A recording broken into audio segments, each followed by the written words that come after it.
আপনাদের সবার কাছে কৃতজ্ঞতা জানাই। আপনাদের জন্য আমি যেতে পারছি। আপনারা না থাকলে হয়তো এটা সম্ভব হতো না। নিজের প্রথম স্বামী সন্তানের টানে বাংলাদেশে এসেছিল ফাল্গুনী রায়। এরপর তার জীবনে নেমে আসে দুর্গতি। তাকে মারধর করে পাসপোর্ট কেড়ে নিয়ে ভারতে ফেরত যেতে বলল প্রথম স্বামী। বাধ্য হয়ে সীমান্তে চোরাপথে পা বাড়ায় সে, কিন্তু ধরা পড়ে বিজিবির হাতে। এরপর ঠাঁই হয় বাংলাদেশের কারাগারে। ৮ মাস কারাভোগের পর ৮ মার্চ রোববার দুপুরে চুয়াডাঙ্গার দর্শনা বন্দরের আইসিপি সীমান্ত দিয়ে পতাকা বৈঠকের মাধ্যমে ফাল্গুনী রায়কে হস্তান্তর করে বিজিবি। ফাল্গুনী রায়ের মতো অনেকেই বাংলাদেশের কারাগারে আছে বা বাংলাদেশের অনেক নাগরিক ভারতের কারাগারে আছে।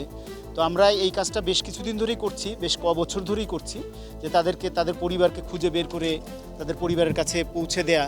কারণ দেখা যায় যে অনেকেরই ইমিগ্রেশন ট্রাসপাসিং হওয়ার কারণে সাজা হয়, সাজার মেয়াদ শেষ হয়ে যাওয়ার পরেও তারা বাংলাদেশের কারাগারে থাকে। তো 2 বছর 3 বছর 4 বছর এরকমও থাকে তারা।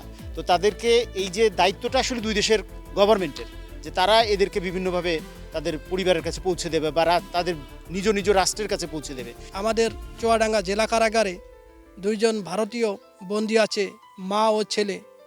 তাদের জন্য আপনারা এইভাবেই যেমন আজকে ফাল্গুনীকে পার করার সহযোগিতা করেছেন, ঠিক ওদের বিষয়েও আপনারা একটু সহযোগীর হাত বাড়িয়ে দেবেন। 2025 সালের জুন মাসে ফাল্গুনী রায় বৈধ পথে বাংলাদেশে আসে। ফাল্গুনীর প্রথম স্বামী ও ছেলে সন্তানের সঙ্গে দেখা করতে পিরোজপুর জেলায় স্বরূপকাঠিতে যায়, কিন্তু তাকে মারধর করে পাসপোর্ট ছিনিয়ে নিয়ে বাড়ি থেকে তাড়িয়ে দেয়। কোনো উপায় না পেয়ে ফাল্গুনী ঝিনাইদহ জেলার মহেশপুর থানা এলাকায় এসে নিকট আত্মীয়ের বাসায় আশ্রয় নেয়। এরপর পাসপোর্ট ছাড়া ভারত ফেরার উপায় খুঁজছিলেন তিনি। এক পর্যায়ে সীমান্ত পেরোতে গেলে বিজিবির হাতে আটক হন ফাল্গুনী রায়। हस्तांतर इजी আছে, সব এজেন্সি আপনি সাইন করছে, সব এজেন্সিকে সমক্ষে ফাল্গুনী রায় আপনার দেশ ফিরছে। এ একটু খুশি খুশি কি বাত হচ্ছে। এখন খুবই ভালো লাগছে। বাংলাদেশ সরকার আমাকে অনেক করেছে, সহযোগিতা করেছে। আর তার উপরে আমাদের যে সাংবাদিক বাংলাদেশের যে সাংবাদিকগুলো ছিল তাদের সহযোগিতায় আমার অনেকটাই হয়েছে, উপকার হয়েছে। কাজটা তাড়াতাড়ি সফলতা হয়েছে। তারা এদেশে চলে আসতে পারবে, আপনাদের দেশে থাকলে, বাংলাদেশে থাকলে তারা ইন্ডিয়ায় চলে আসতে পারবে। আর ইন্ডিয়াতে বাংলাদেশ চলে গেলে খুব ভালো হয়। পরবর্তীতে বাংলাদেশে অবৈধ অনুপ্রবেশকারী হিসেবে মহেশপুর থানা মামলা হয় তার বিরুদ্ধে। ঠাঁই হয় কারাগারে। 2টি মামলায় তার জেল হয় 4 মাস 5 দিন।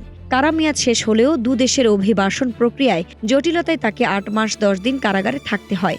এরপর তাকে ভারতে ফেরত পাঠানোর প্রক্রিয়া শুরু হয়। 10 জানুয়ারি ঝিনাইদহ থেকে আনা হয় চুয়াডাঙ্গা কারাগারে। যাচাই বাছাই শেষে ভারতীয় দূতাবাস গত ডিসেম্বর মাসে ছাড়পত্র দেন। পরবর্তীতে জানুয়ারি 2026 মধ্যভাগে বাংলাদেশের স্বরাষ্ট্র মন্ত্রণালয়ের সুরক্ষা বিভাগ থেকে চূড়ান্ত অনুমোদন পাওয়া যায়। ফেব্রুয়ারিতে জাতীয় নির্বাচন থাকার কারণে ফেরত পাঠানো সম্ভব হয় না। আপনাদের সবার কাছে কৃতজ্ঞতা জানাই। আপনাদের জন্য আমি যেতে পারছি। আপনারা না থাকলে হয়তো এটা সম্ভব হতো না। আপনাদের জন্যই আমি পেরেছি, আমার দেশের মাটিতে পা রাখতে পেরেছি। এটা আমার কাছে খুবই ভালো লাগছে। আমি এই যত কষ্ট করেছি সেই কষ্ট আজকে আমার শেষ হলো আপনাদের 2 দেশের জন্য।